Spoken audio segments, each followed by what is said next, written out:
교회력은 성탄절 전을 넷째 주간 동안을 대림절이라고 합니다. 우리를 찾아오시는 주님을 맞이할 준비를 하는 시간을 그렇게 둔 거죠. 그리고 그 대림절로부터 새해가 시작이 됩니다. 주님을 맞이할 준비를 한다는 건 무슨 말일까? 대림절을 단지 기다림의 절기로만 이해하는 것은 조금 문제가 있어요. 이 기다림은 그저 막연하게 시간을 보내는 것이 아닌 거죠. 주님을 맞이할 준비 기간으로서 대림절을 4주 동안 설정한 그 이유는 준비란 어떤 일을 하기 위해서 어떤 행동의 변화를 말하는 거예요. 그 4주간은 우리의 삶을 변화시키는 그런 기간이야.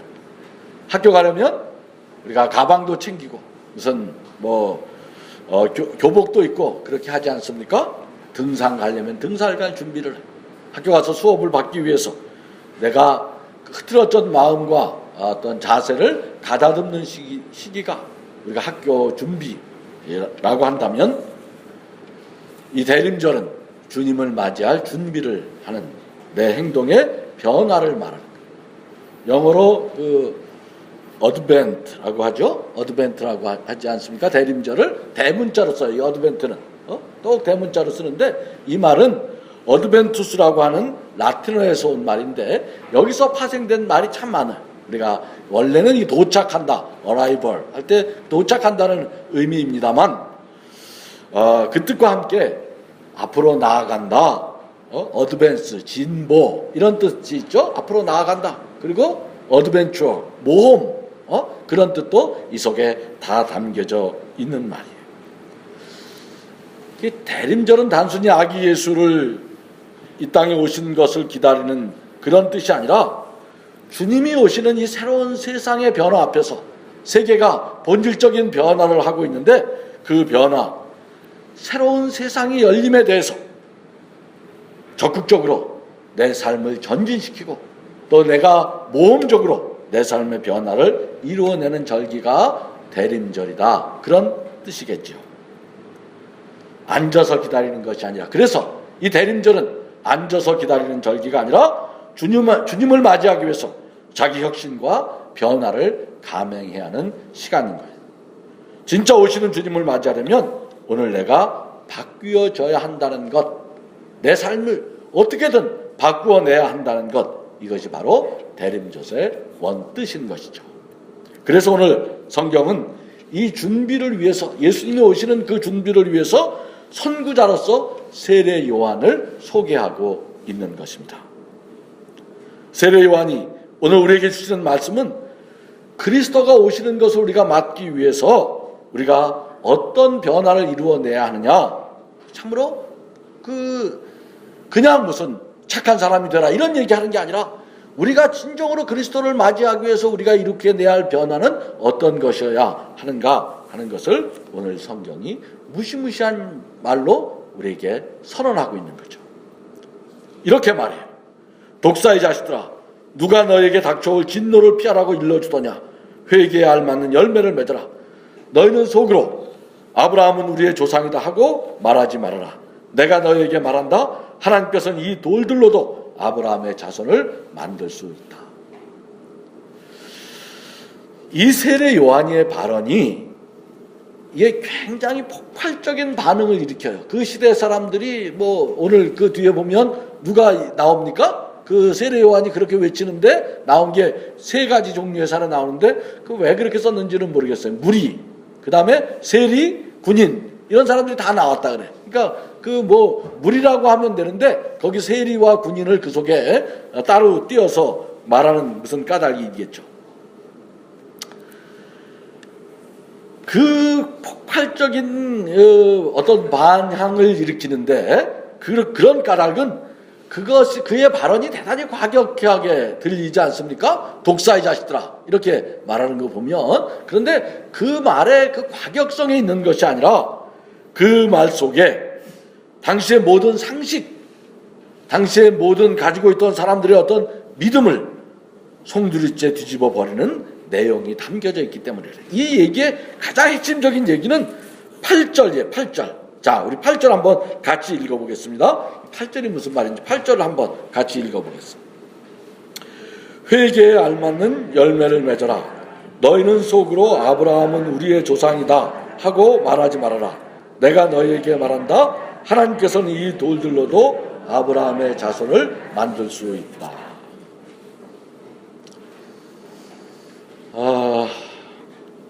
우리도 그런 말, 우리도 그렇게 생각하죠. 우리가 예수 믿으면 어떻게 됩니까? 예수 믿으면 구원받는다. 우리도 그런 도식적이고 상식적인 믿음이 있어. 누구나 그런 말 할 수 있죠.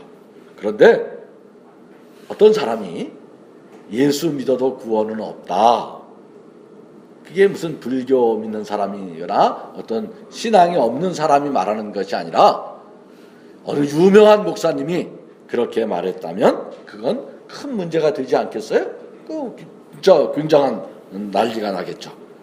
그런데 세례 요한의 오늘 이 말씀은 그 당시에는 바로 사람들에게 그렇게 들렸다는 거예요. 세례 요한이 오늘 한 얘기, 이 8절의 말씀은 그 당시 사람들의 상식, 그 사람들의 믿음을 송두리째 깔아뭉개는 거예요. 예수님 오시던 그 당시에 이스라엘 사람들이 오랜 고난의 세월을 살았어요. 그 고난 우리가 다 알고 있는 거죠. 억압도 받았고 전쟁의 참화도 겪으면서 그런 외침에도 불구하고 그들이 끝끝내 버틸 수 있고 희망을 포기하지 않을 수 있었던 까닭은 우리가 아브라함 자손이다 하는 그 믿음이 있었기 때문에 그래요. 그리고 하나님은 아브라함이랑 뭘 맺으셨습니까? 계약을 맺었어요. 아브라함이 계약을 맺었고 신실하신 하나님은 그 계약을 절대 버리지 않으실 거다. 절대 그 계약을 변개시키지 않으실 거라는 믿음. 그래서 이스라엘은 지금은 우리가 이렇게 약소민족으로 이방민족의 식민지로 살고 고통을 당하지만 우리는 절대 망하지는 않는다는 그런 확고한 믿음이 그 시대의 상식이었어요. 그 믿음을 그 시대에도 종파도 여러 있었어. 사두개인, 바리새인, 젤로땅 여러 종파가 서로 경합하고 어떻게 예수 믿느냐, 어떻게 하나님 믿어야 되느냐 하는 것 갖고 서로 다투기도 하고 그랬지만 이 믿음에 있어서 우리는 아브라함 자손이고 우리는 아브라함 자손이기 때문에 절대 구원으로부터 배제될 수 없다는 그 믿음은 조금도 의심하는 사람이 없었어요. 그들은 그 긍지와 자부심, 그런 그 아브라함 자손으로서의 어떤 구원의 확신 같은 것은 누구도 이 일을 달지 않았는데 오늘 세례 요한은 그 문제에 대해서 정면으로 부정하고 도전하고 있는 거예요. 세례 요한은 아브라함의 자손이라는 말을 꺼내지도 못하게 하는 거지. 하나님은 이 돌들로도 아브라함의 자손을 만들 수 있다. 이것은 당시로서는 진짜 엄청난 충격적 발언이었어요. 그것은 이제까지 이스라엘의 어떤 정통성, 이스라엘의 이스라엘됨, 그 근거를 그 뿌리째 뽑아버리는 말씀이었던 것이죠. 무슨 말입니까? 이게 무슨 말이에요? 역사적 사실이 틀린 거 하나도 없죠? 아브라함은 하나님이랑 약속을 맺었고 그의 구원을 약속해 주셨어요. 그런데 오늘 예수 시대가 오면, 예수님이 이 세상에 오시면 그것이 근본에서부터 바뀌어진다는 거예요. 명목적으로 아브라함 핏줄로 아브라함 자손이라는 것이 중요한 것이 아니라는 것이에요. 오늘 그 삶의 내용이 하나님이 선택해 준 이스라엘 백성다운 삶으로 바뀌지 않으면 안 된다는 거예요. 겉모양의 그리스도인, 교회에 다니는 사람이 되는 것이 중요한 것이 아니라 그 삶의 내용이 뭐냐? 예수님 오실 때 한번 우리에게 물어보라는 것이죠. 진정으로 우리가 사랑하고 있느냐? 진정으로 하나님의 의, 사람이 구하는 의, 그런 것이 아닌 하나님의 의를 쫓고 있느냐? 진정으로 하나님 나라를 찾고 있느냐? 이 세상 나라 말고 돈과 권력으로 촘촘히 짜여져 있는 이 세상 나라, 그런 세상 나라 말고 희생과 헌신, 그리스도께서 십자가를 지심으로 해서 이루어진 우리가 그 나라를 찾고 있느냐? 너희는 그 나라와 그의 의를 구하라 할 때 그 나라를 찾고 있느냐? 그런 물음을 우리에게 묻고 있는 거예요. 우리가 살다 보면 우리의 믿음과 상관없이 우리는 세상 속에 세상 사람으로 살게 돼 있어요. 그래서 예수님이 오시는 이 절기에, 이 대림절에 우리를 다시 돌아보라고 그렇게 촉구하고 있는 거죠. 세례 요한이 그런 충격적인 선언을 하니까 전에 들어보지 못했던 그 발언 때문에 사람들이 모두가 나와서 그에게 묻습니다. 뭐라고 묻습니까? 그러면 우리는 무엇을 해야 하겠습니까? 이에 대해서 저마다 처방이 나오지 않아요? 무리에게는 이렇게 해라, 세리에게는 이렇게 해라, 군인에게는 이렇게 해라. 근데 이걸 우리가 그냥 겉으로 읽으면 무슨 사회 윤리, 사회 윤리를 바르게 실천해라, 그런 말로 들리는 것처럼 보여요. 그런데 사실은 그런 얘기가 아니에요. 이것은 더 근원적으로 이스라엘의 이스라엘됨을 겨냥하고 있는 거예요. 이스라엘이라는 게 뭐냐? 너희들 속에는 그런 억압과 착취가 있어서는 안 되는 나라예요. 뇌물 받지 말고 정직하게 일하고 남과 서로 나누고, 이게 겨냥하는 것은 단지 사회 윤리적이고 도덕적인 사람이 되어서 우리가 한 사람 한 사람을 의로운 사람이 되라는 그런 얘기, 그런 것들을 겨냥하고 있는 것이 아니라 이스라엘의 원래 정신으로 그 하나님의 공동체를 다시 세우라는 것이에요. 요한이 겨냥하고 있는 건 이 역사를 구원할 새로운 공동체를 겨냥하고 있는 거죠. 이스라엘은 세상 나라 중에 하나로 부름받은 것이 아니에요. 이스라엘이 왜 하나님의 구원사에서 그렇게 중요한 것입니까? 하나님이 왜 그토록 이스라엘을, 그 이스라엘이라는 것에 대해서 그렇게 강한 집착을 가지고 계세요? 왜 그러냐 하면, 이스라엘이 없으면, 이스라엘이 제대로 서 있지 않으면 세상 만민이 구원을 받을 수가 없기 때문에 그러는 거예요. 이스라엘이 없으면 세상에 구원이 없는 거예요. 하나님의 방식이 그런 것이에요. 그 책임의 민족이 바로 이스라엘이에요.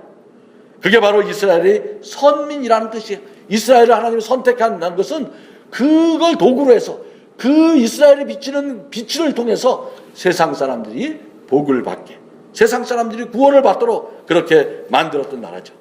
세상의 구원을 책임지고 세상의 모든 민족에게 빛을 비춰줄 그런 나라 말입니다. 그 책임을 이스라엘이 가지고 있어요. 그런데 이스라엘은 그 책임을 망각하고 그 책임 대신에 그것이 자기들의 어떤 우월성으로, 잘남으로, 무슨 특권으로 아무리 죄를 지어도 하나님이 우리를 버리지 않는다는 오만으로 그 선민 사상을 왜곡시켜 버렸던 것이죠.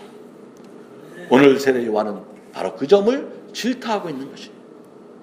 아브라함 자손이라는 것은 그 명목, 이름에 있는 것이 아니에요. 이름으로 아브라함 자손이 중요한 것이, 그 삶의 내용으로 아브라함 자손됨을 채우지 못하면 그것은 허황된 신화에 불과하다는 것이에요. 그래서 본질적으로 삶의 내용을 바꾸라는 것이에요. 그게 바로 회개에 합당한 열매를 맺으라고 촉구하는 것이죠. 이쯤에서 우리는 오늘 다시 새 이스라엘로 부름받은 교회와 그리스도인의 자리를 물어야 하는 것이죠. 우리는 어떻게 예수를 믿고 있는가? 대림절 기간 동안 우리가 그런 성찰의 시간을 갖는 거예요. 주님 오시는 이 절기, 주님을 맞이하기 위해 준비하는 이 절기, 우리의 믿음의 자리는 어디에 있는지 확인하고 서둘러 어긋나고 빗나간 내 삶의 자리를 다시 되찾아 돌아오는 것이죠. 여러분, 교회가 왜 중요합니까? 교회가 왜 중요해요? 교회가, 이 교회라는 것이 내가 구원받기 위해서 다니는 종교기관이 아니라는 거예요. 우리는 교회를 자꾸 그렇게 오해한단 말이에요. 이 교회가 왜 중요하냐면 단지 우리 한 사람 한 사람 구원받기 위해서가 중요한 것이 아니라 이 교회가 바로 서야만 세상이 바로 설 수 있기 때문에 그런 거예요. 세상 만민을 위한 부르심, 거기 교회의 자리가 있는 거예요. 너희는 세상의 소금이다, 너희는 세상의 빛이다 하는 말이 있듯이 그런 것이죠. 우리가 이렇게 살 수 있어요. 우리가 정치를 욕하고 경제 체제를 탓하고 그런 걸 비난할 수 있지만 사실은 그게 문제의 본질이 아니에요. 더 본질적인 문제는 교회가 바로 서야 하는 것이.